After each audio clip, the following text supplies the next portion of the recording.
Hello students. So today I'm going to discuss two types of organization. See, while performing the organization function, a systematic working in an organization is there, and that leads to a different that leads to two types of organization. First is formal and the other one is informal. Now formal organization is that organization which follows a systematic procedure is there, systematic work is there, work is done, and then the chain of chain of command is followed here, and this organization is intentionally created by the managers. Okay, here each individual is assigned a particular work and he is responsible for doing that work. Now this organization structure, it spells out the job position, job to be performed by an individual, and the authority responsibility associated with a particular job. Okay, that means it is following the chain of command. The scalar chain is followed here, and each and every job position, the role, responsibility, authority of a particular job position is described very well. Okay, now what are the advantages of formal structure? Okay, before this I'll discuss a little bit about informal. Now in an organization, many employees are working. Okay, they are working under informal organization, means there is a superior subordinate relationship and the work is being given by the superior to the subordinate, and the subordinate is responsible for doing the job. Okay, the scalar chain is maintained. While working in an organization, in a formal organization, employees, they interact with each other, they come to know each other, and their friendly relationship develop. Okay. So due to social interaction of the people, due to this friendly relationship among employees, informal organization comes into existence. Okay. Now, before discussing informal, we'll see the advantages of formal structure. First is systematic working. Okay. Since everybody knows what is their job responsibility and what they are expected to do, there is systematic working in an organization. They are working for achievement of goals. No overlapping of activities or work, because if the work is defined, well defined.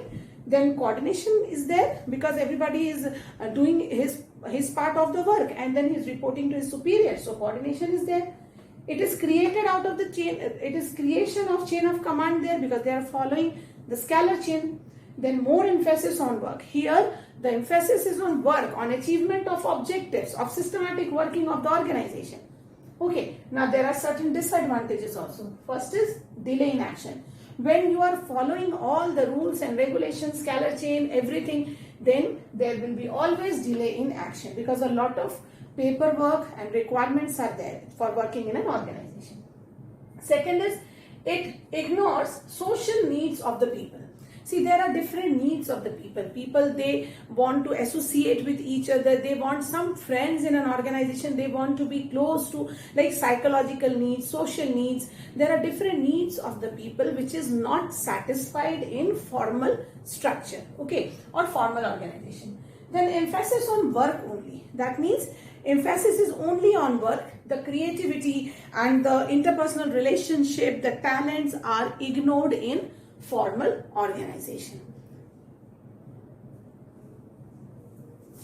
नहीं होगा, तुमसे बोला नहीं होगा बेटा. Now informal organization.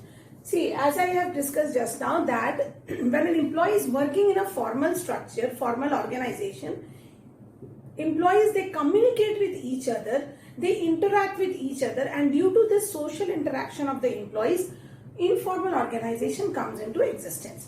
Now, informal organization depends on formal organization for its existence, because informal organization is within the formal organization only, and it is not created intentionally, but because of social interaction of the people. They do not follow any rules, regulations, any systematic working is not there. There is no path for the flow of authority and communication. Okay, anybody can communicate with anyone in the organization, and it satisfies the psychological need of the people. See, if two people are communicating or interacting in an organization, if they are becoming friends, then that is satisfying the psychological needs of the people. Okay, so that is what informal organization is.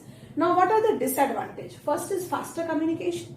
Since they are not following any systematic flow of communication, so it is faster. It satisfies the social need, just now I said, it is satisfying the psychological need of the people. Then correct feedback. If a manager wants to know the correct feedback about related to the policies or any plans, programs, then he can get a correct feedback from informal organization, because people, they don't have fear in communication in informal organization. Now there are certain disadvantages also. It spreads rumors. Okay, 70 to 75% of the information which is flowing in informal organization are rumors. They are not correct, they are not perfect. So it helps in spreading of rumors. Then no systematic working is there. Okay, no systematic working because anybody can communicate with anyone and you cannot fix the responsibility even. It may bring negative results. Okay, how it can bring negative results? See, if informal organization, they opposes any of the policies or programs which are being implemented by the organization, then the organization faces a lot of difficulty in implementation. And if the informal organization is accepting the change, then it is easier to do that. Then more emphasis on individual interest. Here emphasis is given more on individual interest instead of the organizational interest, because it is in formal it was focusing on work only, and here informal organization, it focuses on people more. Okay. So this much only in formal and informal organization.